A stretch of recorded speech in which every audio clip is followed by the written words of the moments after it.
Good morning everyone, and he is believe moving house, so he's doing all sorts of stuff. So I'll be doing the news next couple of days, and quite a bit to talk about this morning. Loads going on. Hope everyone's doing okay. Make sure you get in the comments, make sure you get your questions in. But going to kick this off with topic number one. It's as it says in the thumbnail, as it says everywhere else. Manchester United are looking to be back to training. These reports are coming from all over the place saying that first thing, Manchester United players need to be back in the country because a lot of the players have been sent elsewhere. There was reports last week of Sergio Romero gone to Argentina and he was essentially quarantining himself multiple times, because of all this different stuff. He was going all over the place. Everyone's got to be back in the country by the 4th of May. That gives them so they can have 2 weeks before them self-quarantine if they've been away, and then they'll be back in training from what's been said May 18th, with the view of being back in the Premier League and back maybe playing games in the middle of June. I'm still not sure how this is going to work. The talks yesterday were thousands of training every day, thousands of tests every day. So don't really know how that's all going to work. But I think there's still the plan is I think the money's going to talk eventually, and I think there will be some Premier League football back. So Manchester United agreed to go back training May 18th. You've seen this week teams like Arsenal and Tottenham have been allowed back to training ground, but working very much on their own. So they've been miles apart on the training pitch. Been no team training, but I think by May 18th, I think they are looking at having normal-ish training, maybe a little bit of social distancing, depending on which countries people are coming from, whether they've been able to social distance and all this kind of stuff. Who knows? Don't know. Lukewarm in the comments, it won't happen. Germany eased their restrictions last week and have started experiencing a second wave this week. Yeah, I mean, this is where it's all going to be chaos. I'd love to see it happen. I'd love to see some kind of football come back. For as much as it probably means Liverpool win the league, I think we're all looking for some football. But, common sense has to prevail in all this. And, nurses on the front line aren't getting tested. Care workers aren't getting tested. Only just managing to get key workers tested. So taking 1,000 tests away a week or a day or whatever they were going to say to test Premier League footballers and staff just so that we can watch some lads kick a ball about does seem a bit crazy, whatever happens. But it does seem like they're going to really push for it. I think we're probably worse for sponsors than anyone else. I don't think the German League, whilst it's been nice to get to the country, and 18th of May is looking like... Before we get started, Matthew Cook, welcome to the Academy. It's a new one of our members. Make sure to check all that stuff out. I've done a little behind the scenes about setting this up this morning. Obviously some technical difficulties because doing all this from home, that's going to happen. So just if you want to check out the behind the scenes stuff, I know there's going to be stuff from Howson, there's going to be stuff from some of the producers and stuff. And I think Joe Smith's going to do some stuff maybe around his late night live, but I can't be sure. But that video is going to come out this weekend as well as loads of other stuff. But then let's have a quick look. This is our next topic.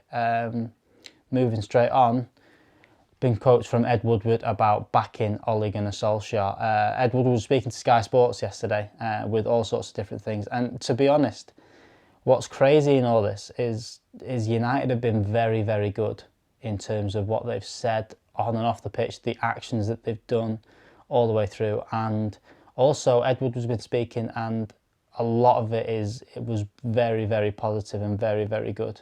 I'll just read a couple of quotes. So this is from Sky yesterday. It feels somewhat inappropriate to see speculation about transfers for hundreds of millions in current circumstances. There is a big disconnect between those stories and the economic realities of facing football clubs in general.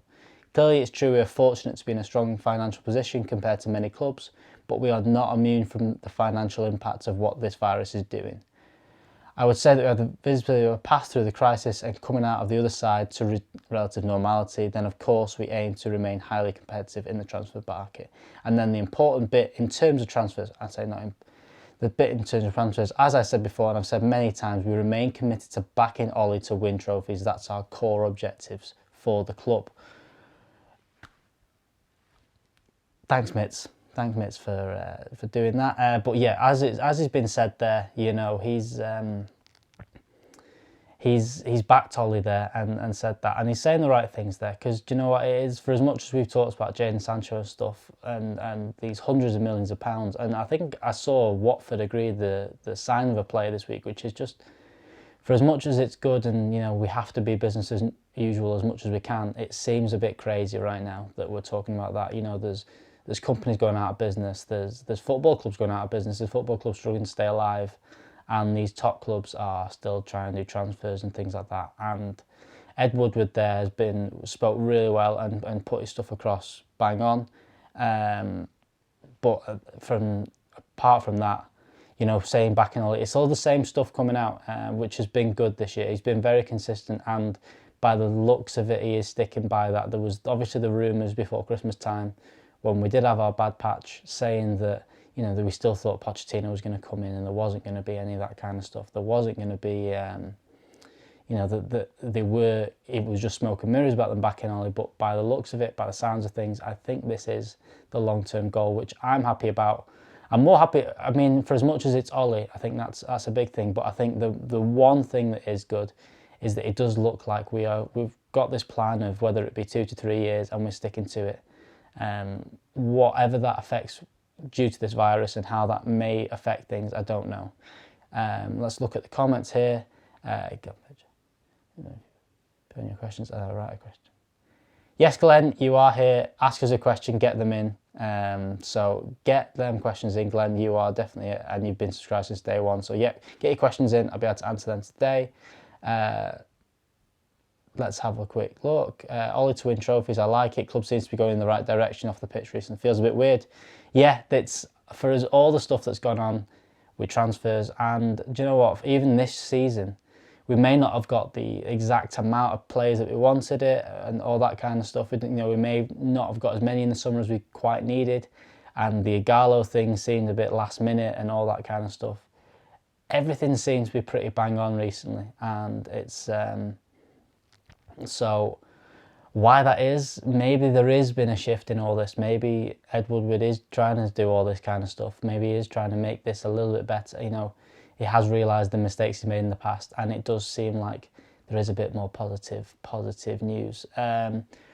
What else have we got here? Let's see. Can't see FA going through with the plan. Do you think we're generally going to have football back to complete season, even behind closed doors? Hope it's for real. I have my doubts. I think what probably needs to happen is it needs to come from the government. I think obviously they've been saying all this stuff. It needs to come back in this time. This is when it's going to come back. You know, these are all the different things. But you see how France have done it, where the French government just said there's going to be no pro sport this year till September time. I think that's going to need to be the case for the Premier League actually to stop. And I think that the government, I think the Premier League, I think the sponsors are all really avoiding that right now. I think they want it to get through because, you know, the economic boost that everyone would get if we could play football right now, and the economic, the moral boost and all that kind of stuff. But I don't know. I just think that there's so many things need sorting before then. It's testing Premier League footballers before nurses and frontline workers. It doesn't sit right with me. And for as much as there'll be Liverpool fans that say, oh, of course it's not going to sit right with you, it's going to mean Liverpool win the league. It's nothing to do with that. I mean, it's more to do with the fact that, you know, because I want to see football back just for something to... I want these to be better because I want to be able to talk about actual football being played. I want to be able to watch the football at the weekends. I want something else to look forward to, whether that's going to the pub, sitting in my living room, doing a watch along, whatever it is. I want to do that. But, you know, if it means that you're putting people at risk, if it means that frontline workers are not getting what they need, I don't think it's right. We've got a question here from a member. If we avoid this season and there are no transfers, do you see us getting top four comfortably? No transfers, I don't know. I still think that the squad is a little bit thin. Again, like, Bruno coming in is great. Martial playing a bit better. Rashford playing a bit better. All these different, you know, all the things. Rashford being injured. Pogba looks to be on the way back. If there was no transfers, then yeah, that's a strong 11. But we're still a little bit in the same boat as last year. We're still one injury away, 2 injuries away from us really struggling. You know, you take Pogba and Bruno out of that midfield, we're still struggling a little bit. We need reinforcements, whether that is a Partey or Declan Rice. If you have a look at the debate from yesterday, they discussed that. Whether that's a Jack Grealish coming in, whether that's we need something else up front, you know, even if it's Sancho, it means, if Sancho being there means that we could potentially, if he's injured, you know, you've always got Dan James and Mason Greenwood, but if Sancho's there and you lose Martial, then at least you've got Ighalo there, you've got Greenwood that can fill in at the 9, Rashford can still fill in at the 9 now and again, Dan James can fill in the left. You've now got 5 or 6 players up front there, and you've not got the bare 4 or 5, you know, the 4 we had at the start of this season. Who knows? Hopefully we get some transfers in. Glenn, great news about the safe standing. Moving on to our final topic, and you know, it's one of them. Oh, actually no, we'll get to that in a second. But one more topic. We've got a Paul Pogba swap deal. Everyone's been talking. Obviously, Paul Pogba is the news. He is Manchester United news. It's always going to happen. But this has been from Juventus, and this is from Calcio Mercato, Italian newspaper, saying that Juventus want to do a swap deal to get Paul Pogba in, and United have kind of gone, well, we want a centre-half off you, we want De Ligt or Demiral. They look like the hardest ones to get out of Juventus, obviously, because they're the younger players are the players that United actually need. The players that Juventus have kind of put forward are Douglas Costa, Pjanic and Aaron Ramsey, all 29 and 30. All very good players. I don't think that you can deny any of them of good players, but swapping a peak Paul Pogba at 27 for a 30-year-old Aaron Ramsey or a 30-year-old Pjanic and a 29-year-old Douglas Costa seems like a daft decision to me. So, again, the Pogba swap deal, Juventus don't want to spend money. They never do. They try their very hardest to get some good free transfers out there and stuff like that. And, you know, this is another one of them. They're trying to do this one. If we could get a world-class player out of them, if you could get that De Ligt that's coming up and a younger player, I can see it being worthwhile. But for a Pjanic and Ramsey, 30-year-old players, doesn't fit what we've been doing. It seems, I mean, they're on ridiculous, I know Ramsey's on ridiculous money, so he'd need to be matched that reasonably. I don't think it's that. I don't think it's the best thing. So who knows? Again, Paul Pogba, the Paul Pogba saga will go on for as long as he's at Manchester United. For as long as he's anywhere, there'll be a Paul Pogba saga. So, Connor saying, do you think newspapers ever get bored of Pogba like we all are? No, because people always like talking about Paul Pogba. So I think they'll always be there. We've got Pogba for Dybala. I don't know. I'm not sure about Dybala. I think that obviously everyone was getting a bit excited last year with it all. But I don't know. I don't know whether he fits this system. He's a very, very good player and all that kind of stuff. But it just doesn't fit for me. I don't know. It just doesn't. It kind of feels like he wouldn't want to come here. And I think that I just don't think it fits.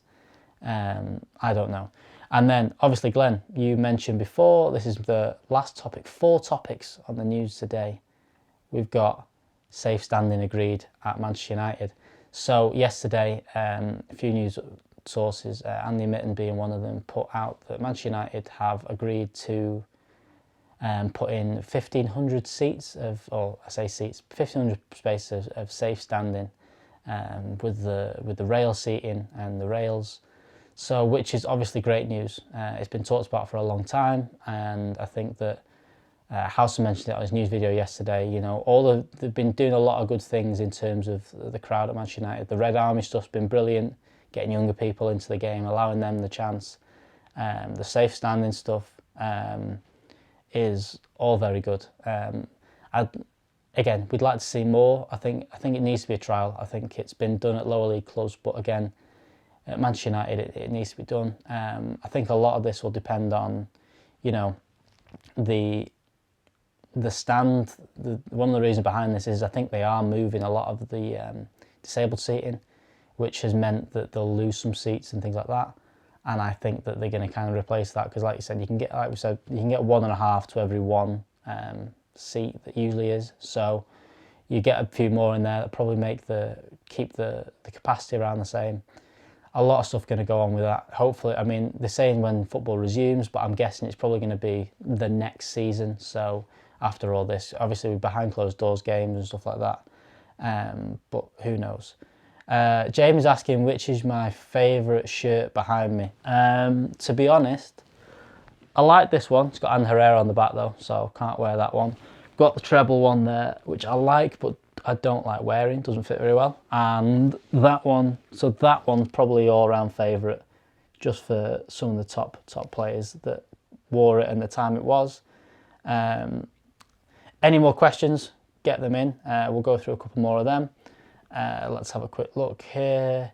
I'm expecting another random transfer like Dan James was and Ollie himself was and Igalo was. Yeah, I'd like to do that. I'd like to see that. I mean, I always said that if we can pick the players that they want, that's obviously a good thing because they're obviously top of mind, but it means that the scouts aren't doing very well. The Dan James one kind of, you know, it was good scouting. It was seeing that Ollie wanted someone obviously extremely fit to do the pressing style, a little bit of quality there, a younger player, and that's where Dan James fits in. Whatever your thoughts of him this season, I think he's been well worth 15 million quid for a backup, for whatever he is. So hopefully he pushes on next season. Let's have a quick look anymore. Have they announced where in the stand it's going to be? I don't think so. I don't think they have announced exactly where it's going to be. I think it's probably going to be, it's got to be, I think it's Lower Stretford End probably going to be, but I'm not 100% sure. Comment here saying needs to go Pogba, too much of a circus around him, he's not worth the fuss, get him out and Grealish in. I'm kind of getting to that way as well. I think Paul Pogba's a quality player, but I kind of, even if he signs a contract, it's still going to be, oh, is he going to get one more move and all this kind of stuff. So I don't know. I don't know about Paul Pogba. Whether he actually moves on, I'm not too sure. The question, if not Sancho, then who?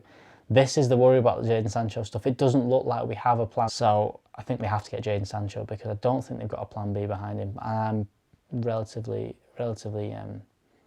confident that's going to happen. Let's have a quick look. Let's